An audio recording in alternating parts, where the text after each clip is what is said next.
they messed up this crime scene from the first day. Literally, it was within the first 20 minutes. Right. And I know that Alec has lied about a bunch of things, right? We already know he's lying, stealing people's money, but he's also lied about even being there.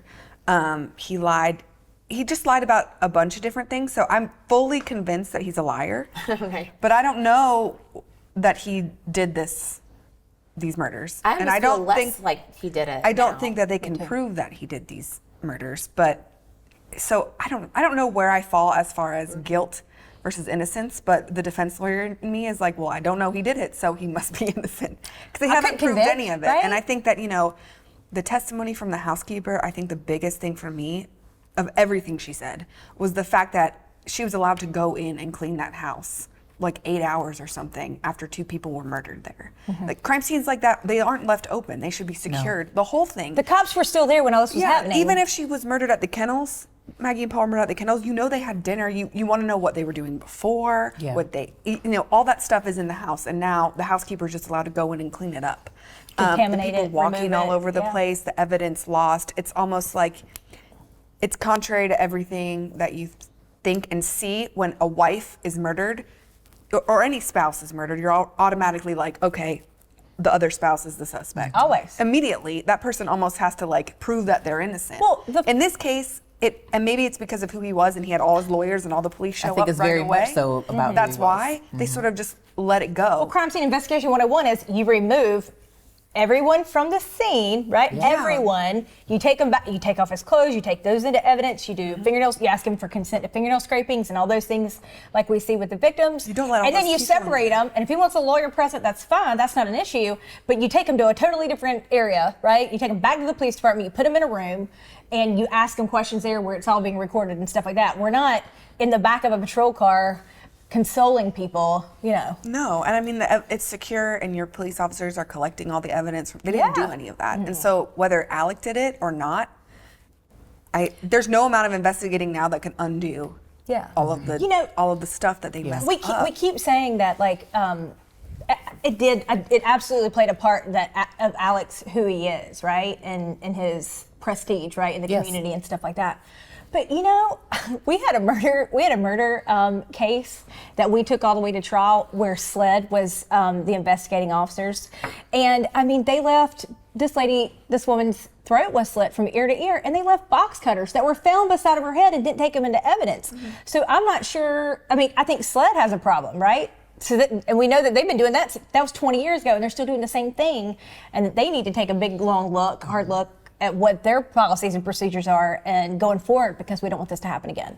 Yeah, and I think that at the time, it's easy to play like Armchair Lawyer and Captain Hindsight about at the time that this was going on, he wasn't really outed for these financial crimes yet, right? Like he just had the meeting with his law firm about money being missing, and maybe Maggie knew, there's some indication that she knew the finances weren't right, but the police officers and the public who responded to these murders didn't know that he was this thief at this time. So those were people that, if you watch the HBO documentary or or listen to anybody, they talk about how he ran that town and the police officers all knew him and he would have them change accident reports. And so those people responding to that scene that night loved him and loved Maggie and loved Paul. And they had no reason to expect that he was this lying person at that time. That's not making an excuse for the way they investigated. They should not have given him any passes because of that. But I think that's where they were when they went to that scene, and that's why it got so messed up. Okay, but let's put a different spin on it, right? Think about it in a different way. If I loved this member of the community, this person who is considered to be a pillar of the community, who's had family members who have participated in the prosecuting of cases in this area, and you walk into a murder scene where his wife and his son are brutally murdered and executed, would you not have had a heightened awareness? You would have been on point. You would have crossed every T, dotted every I to make sure that this man who you loved gets justice for the murder of his wife and his son. Yeah, you'd think so. right? I wouldn't let you trample through the crime scene. No, they should have been more secure, but I think that's Right, the I reason would have why made, they you know, weren't looking at him like they should have been. and that's Well, they weren't fine. looking at you didn't have to anybody. be looking Yeah. at him, But The secure it. yes, No, absolutely. because you then Because you love him create so the much, you issue, want- right? You then created an issue where how can you get justice, For right? anyone. How can for anyone, Yeah, right? there's no For justice. him, this man that you loved, how can we get justice if you did not properly investigate or properly maintain the scene or whatever? So like there should have been a heightened awareness. Yeah. I just don't think we were ever going to get that level of investigation into him that night because of who he was Yeah. still Yeah. at that time. Oh, yeah. But I think now, if he would be, somebody was murdered on his property, it would be like they're taking everything from him. Yeah. Yeah. Yeah. because of what he's been accused of so far. Yeah. They know that he's bad. Going into this, and anybody who's watched our Carolina Justice Report would know that I couldn't wrap my mind around somebody killing your kid like that, right? Yep. I mean, I can wrap my mind around people killing their kid, but this was the most heinous of crimes, right? Paul was shot, and the kill shot was underneath his throat, and the whole back of his head comes off, and it's the worst of the worst, right? So I went in. I tried to go into this trial with just really looking at the evidence, because so much of the stuff we haven't seen or heard about, and so I've been kind of on the fence. 75% not guilty, right, at this point. But I think the change for me, what changed for me was that made me go more 50-50 back, 50-50 again, was the testimony of Miss Shelley, right? Miss Shelley is an angel of a little human being. She worked for 30 years as at the school, right, at the elementary school or middle school. And she was the home health care nurse for Miss Libby, which is Alex's mom. Yeah. And she, I see everybody keeps thinking that she's scared in that moment, but I don't see fear. I see that she's so torn. Yep. Her heart is torn because she even says that. She's like, they're such a good family.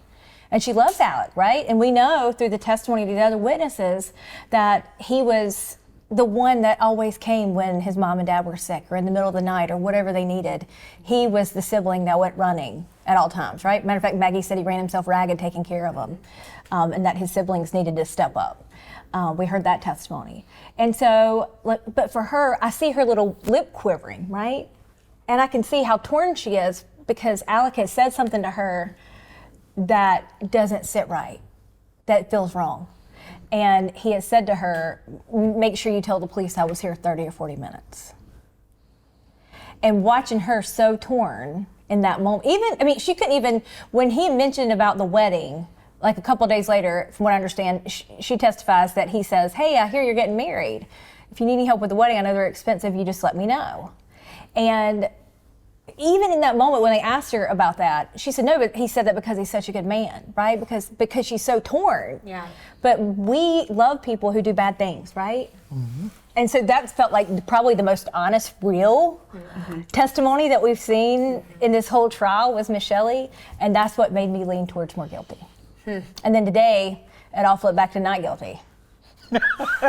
Because we heard from it the really DNA. is different Yeah. every day, and I think the physical evidence is just so lacking for Yeah. me but I do, I know that he's a liar after watching all of this. And Oh, 100%. He, in my opinion, he knows what happened. He was there. he does too. I think Yes. for them to tie all of this to, because I never took the position with Amy that you just don't kill your kids, because we've seen it happen all the time. But when you think about it, it always comes from a place of rage or very deep fear and rage and anger. It's like a split second thing when husbands kill their wives or their families. There's stories about a woman wants a divorce and she gets killed for that. Mm-hmm. That happens all the time. And so for me, him getting in trouble for stealing money is not something that would make him so rageful to kill his family. When life gets ugly.